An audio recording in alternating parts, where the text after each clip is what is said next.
प्रणाम, नमस्कार। बहुत स्वागत है आपका उस कार्यक्रम में जिसका नाम है हे प्रभु आनंददाता। और आज इस कार्यक्रम में हम जिस विषय पर बात करेंगे वो इस चराचर जगत से बहुत ही महत्वपूर्ण रूप में जुड़ा हुआ है। और सबसे महत्वपूर्ण बात है कि इसमें ईश्वर या ब्रह्म का तत्व नहीं है। ये कहना भी कितना उचित है मैं नहीं समझ पा रहा हूँ, क्योंकि ईश्वर के बिना, जैसा हम सुनते हैं, ज्ञानी कहते हैं कि कुछ भी ईश्वर के बिना तो है ही नहीं। आज हम जिस विषय पर बात करेंगे उसके पहले निवेदन आपसे ज़रूर करेंगे, आपके विचार, सुझाव, परामर्श हमें ज़रूर मिले। बहुत सारे हमें ऐसे सुझाव मिलते हैं कि गुरुजी से चर्चा करनी है।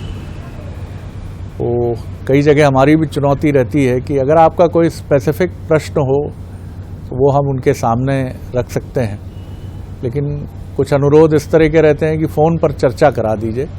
उसमें भी कोई ऐसी बाधा नहीं है, लेकिन फिर भी हमारा आग्रह रहेगा कि आप 7000969440 ये नंबर जो आपकी स्क्रीन पर है, वहाँ आपका कोई प्रश्न हो, सुझाव हो, सवाल हो, कोई बहुत अपरिहार्य विषय हो तो चर्चा भी हो सकती है। लेकिन वहाँ ये ध्यान रखना ज़रूरी है कि ये जो विद्वान व्यक्तित्व हमारे साथ हैं, ये जीवन दर्शन के, अध्यात्म दर्शन के एक गहन गंभीर तत्ववेता हैं और इनके पास उस तरह के दुनियावी उपचारों के नुस्खे आपको शायद आप अपेक्षा करेंगे तो वो मिलेंगे तो ज़रूर, लेकिन उनका स्वरूप वो नहीं होगा जैसा आमतौर पर आप और हम, कई बार माफ़ी चाहूँगा मैं, अपेक्षित रखते हैं कि कोई भी एक छोटा सा उपाय या बड़ा सा भी उपाय एकदम से चमत्कारिक रूप से समस्याओं को हल कर दे। बराबर आज हम जिस विषय पर बात कर रहे हैं वो विषय है जीव, जगत और माया। जीव हम हो गए, क्रिएचर हो गए हम, जगत ये संसार है जिसमें हम रहते हैं, और इसी संसार में माया नाम की एक बहुत ही अद्भुत रूपरेखा है, एक अद्भुत ठगिनी है, एक अद्भुत रूपसी है जो किसी को दिखती नहीं है लेकिन सबको दिखती है।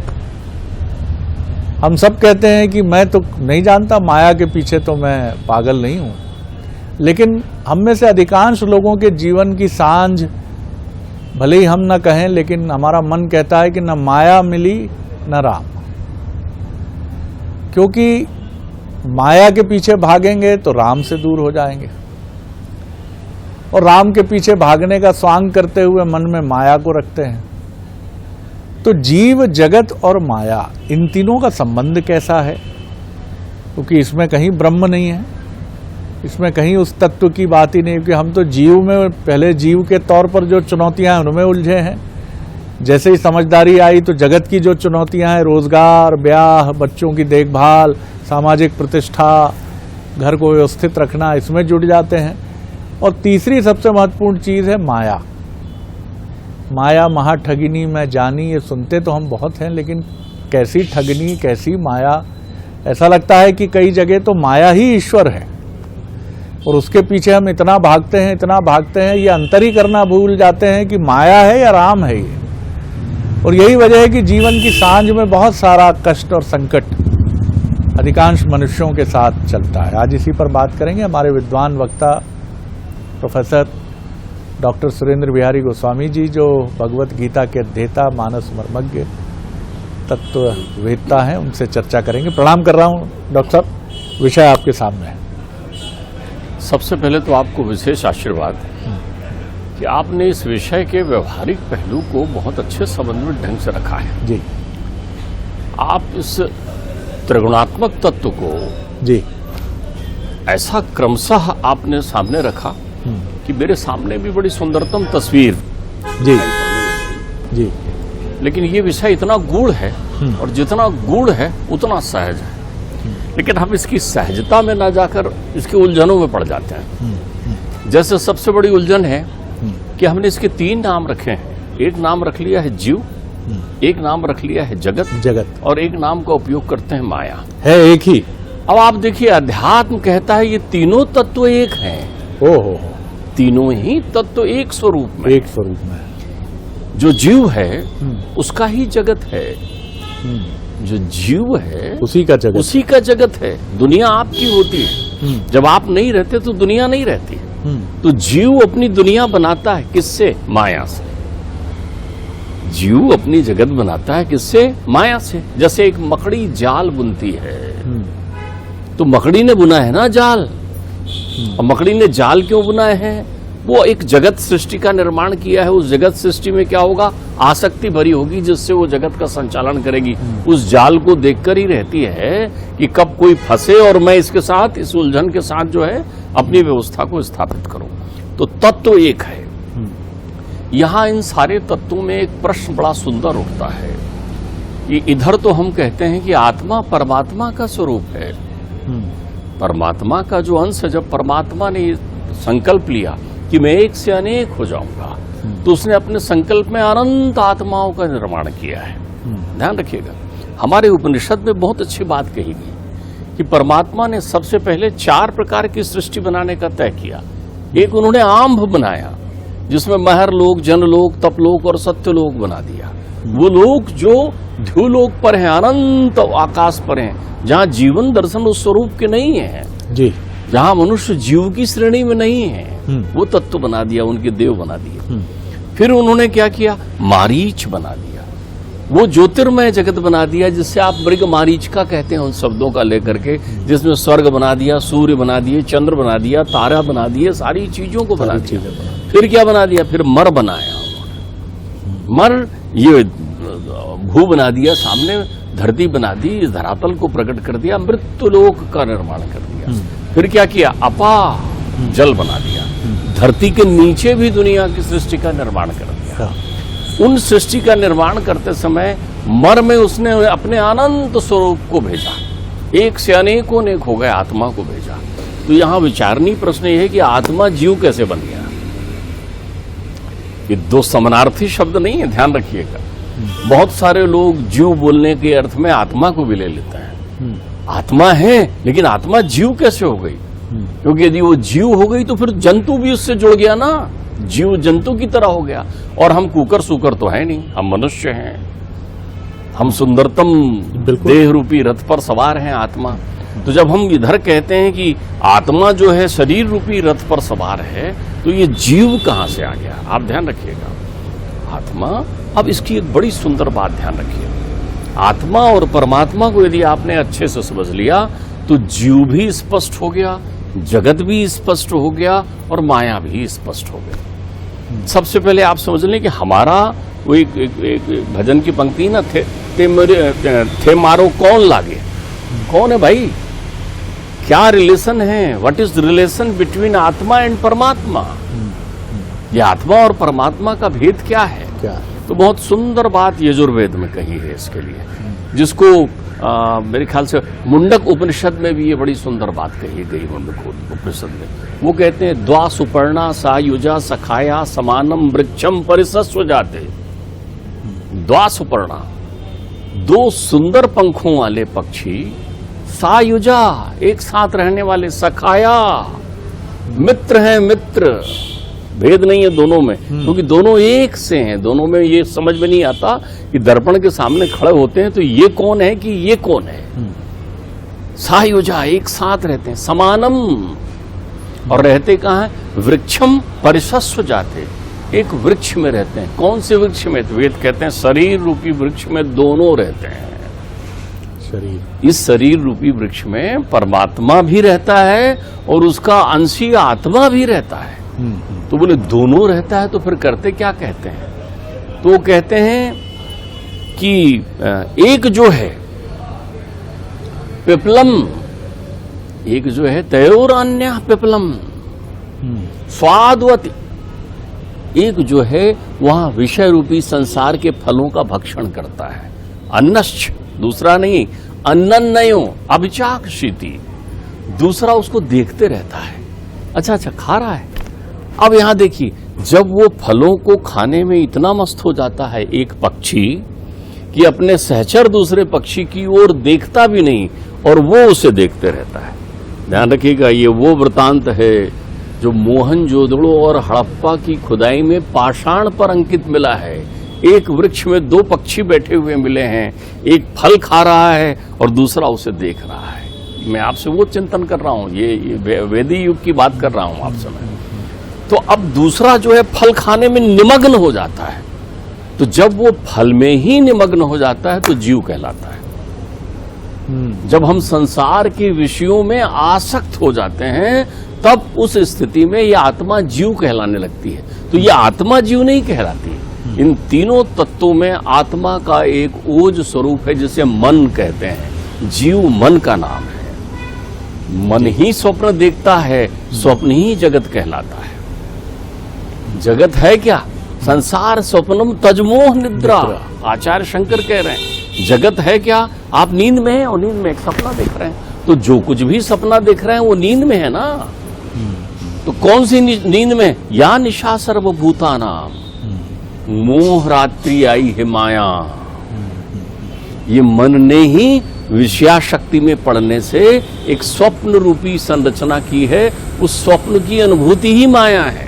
गरीब ने सपना देखा, एक सिक्का से ज्यादा मिल गया किसी दिन तो सपना देखने लगा, अब मुझे 100 सिक्के मिल गए, 1000 सिक्के मिल गए, तो उसका सपना चलने लगा ना। फिर जब टूटा तो वो दौड़ के, अरे वो स्वप्न का, वो तो स्वप्न था ना जी। देखिए आप एक बात समझ लीजिए, जितनी भी संसार की विषय वस्तु नष्ट हो जाएगी वो सत्य है ही नहीं, भास है। तो मुझे आप ये बताइए कि संसार नष्ट नहीं होगा? सबसे पहले तो आपका ही संसार नष्ट होगा। संसार के 2 रूप हैं, एक समुच्चय है जिस संसार में सारे प्राणी रहते हैं, और एक विशिष्ट है आपका संसार जिसमें बाल बच्चे परिवार इष्ट मित्र। ये जो आपने बड़ी सुंदर मुंडकोपनिषद की एक गाथा भी हमको बताई, इसको मोहनजोदड़ो में भी जो निकली, बहुत मैं ठिठक गया उस पर कि एक पक्षी देख रहा है जो दोनों ही एक दूसरे के प्रतिरूप है, और एक पक्षी इतना खाने में निमग्न हो गया कि वो अपने साथी को भी विस्मृत कर गया। तो दूसरा जो देख रहा है ये कौन है? आत्मा ही है। यही परमात्मा है जी। परमात्मा के अंश स्वरूप हम आए हैं, तो वो ही तो हमें देख रहा है। वो देख रहा है कि इसने एक माया नगरी की सृष्टि कर ली है, ये तो खाने में निमग्न हो गया। तो जैसे ही आपको विषय की आसक्ति आई वैसे ही आत्मा का नाम देखिए, एक परमात्मा है एक आत्मा है। परमात्मा ने अपने अंश के रूप में, परमात्मा साक्षी है। साक्षी गोपाल के मंदिर होते हैं हर जगह, देखिए वो साक्षी है, मतलब राम झरोखे बैठकर सबको मुजरा ले। वो तो एक स्वरूप प्रकट करना चाह रहा था ना, तो उसने महतत्व को प्रकट कर दिया। ब्रह्म ने महतत्व से सृष्टि बना ली। उसकी एक इच्छा हुई कि मैं देखूं तो आंख बन गई, सुनूं तो कान हो गया, छूं तो हाथ हो गया। उन्होंने एक ऐसे हिरण्यगर्भ की रचना कर ली जो सुंदर शरीर लेकर के योनि बन गया। लेकिन एक और बड़ा सुंदर प्रश्न है यहाँ, जैसा आपने बहुत अच्छे ढंग से हमें बताया कि जीव जगत और माया तो एक ही है। एक ही है। तो इसमें चौथा तत्व भी है जो परमात्मा का है। अब आपने ये मूल बात कही जी। ये 3 दरवाजे उसने बनाए ही इसलिए हैं त्रिगुण, ताकि आप त्रिगुणातीत की अनुभूति करें। ये त्रिगुण है। आप देखिए ये त्रिगुण है। सतोगुण जीव है, सतोगुण जीव सतोगुण है जी। परम प्रवृतम पिबंतो, ऋतम पिबंतो, उपनिषद कह रहा है कि वो तो केवल सत्य का पान करता है।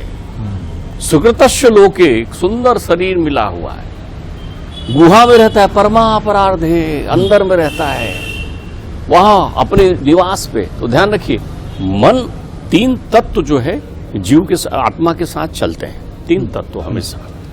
एक तत्व उसको चेतन करने के लिए, जिसे प्राण कहते हैं, जिसे प्राण कहते हैं। देखिए प्रकृति ने ये शरीर बना दिया, जड़ शरीर बना दिया, इसमें आत्मा का वास हो गया। कहाँ रहता है आत्मा? उस गुहा में, क्योंकि वही परमात्मा स्वरूप है। अब वो उस हृदय प्रदेश में विद्यमान है। प्राण तत्व से चेतना ग्रहण कर रहा है, अन्न ग्रहण कर रहा है, शरीर चल रहा है। तो उस चेतना के कारण जो कुछ उत्पन्न हो रहा है वो मन है। अब जब मन ये संसार के विषयों में लग गया तो जीव कहलाने लगा। तुलसी इसको बड़ी सुंदर शब्द में लिखते हैं, लेकिन लोग उसके गूढ़ अर्थों को नहीं समझ सकते।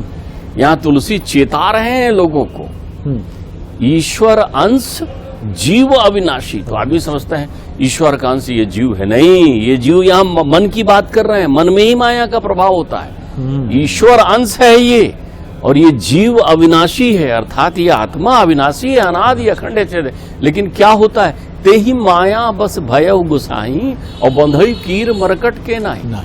वो जो है उस भास तत्व में। अब आप देखिए, इसमें बड़े सुंदर सुंदर उदाहरण लोग अपने स्वरूप में देते हैं। एक बड़ा जगत प्रसिद्ध उदाहरण है, हजारों बार लोग व्यक्त करते हैं, लेकिन जितनी बार व्यक्त करें उसका रस अलग होता है। एक रस्सी पड़ी है, वो सांप दिख रही है। क्यों दिख रही है आपको? एक सामने पड़ी रस्सी आपको सांप नहीं दिखाई पड़ती, क्योंकि उसमें प्रकाश पड़ रहा है। वो तभी पड़ेगी ना जब अंधेरा होगा, आवरण होगा। तो माया भी तो तीन स्वरूप से है, आवरण को ही माया कहते हैं।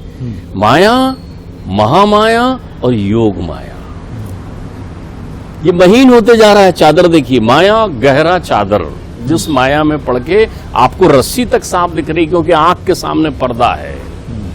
माया धृतराष्ट्र की आंखों में है, माया धृतराष्ट्र की आंखों में। महामाया, आपको पात्रों से उदाहरण बता रहा हूं। रजोगुण, आपको अपने अभिमान, अपने संकल्प, अपने कायदे मर्यादे, अपनी स्टेटस सिंबल, अपनी प्रतिष्ठा भाती है आपको। मैं, ये आ जाता है, जो भीष्म की आंखों में पड़ा हुआ है।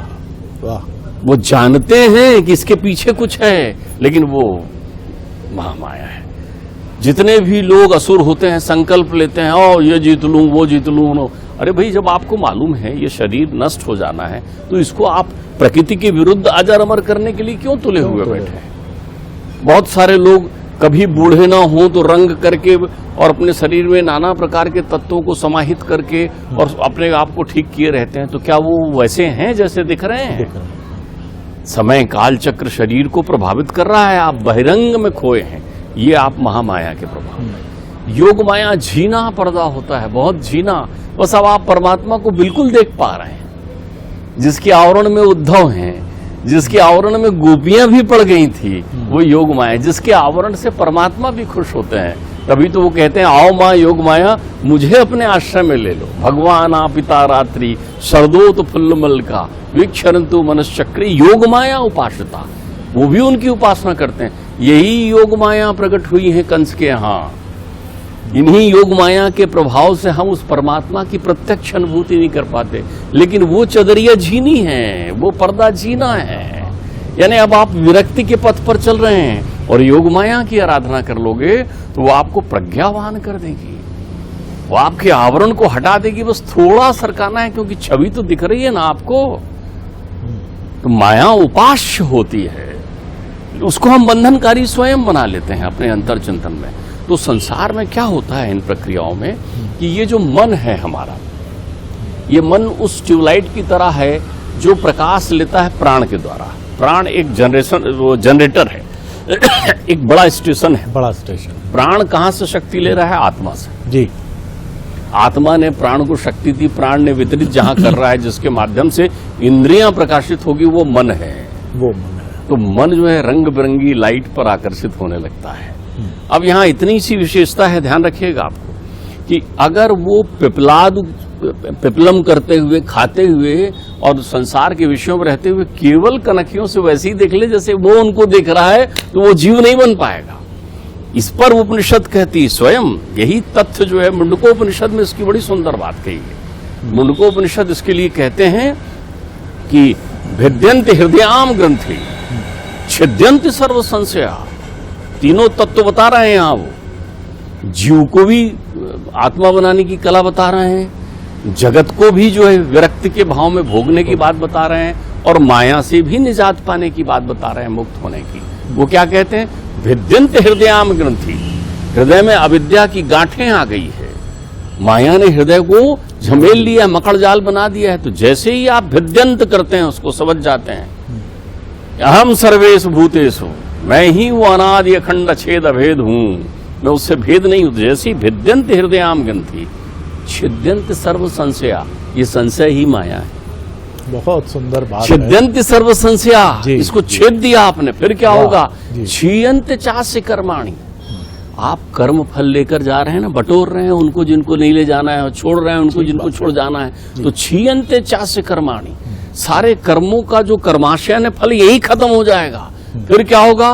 तस्मिन् दृष्टे परावरे। फिर आपको वो योग माया पर्दा हटा देगी और कहेगी, देख ये है तो बिल्कुल सही बात। तेरे मूल स्वरूप को दिखा देगा।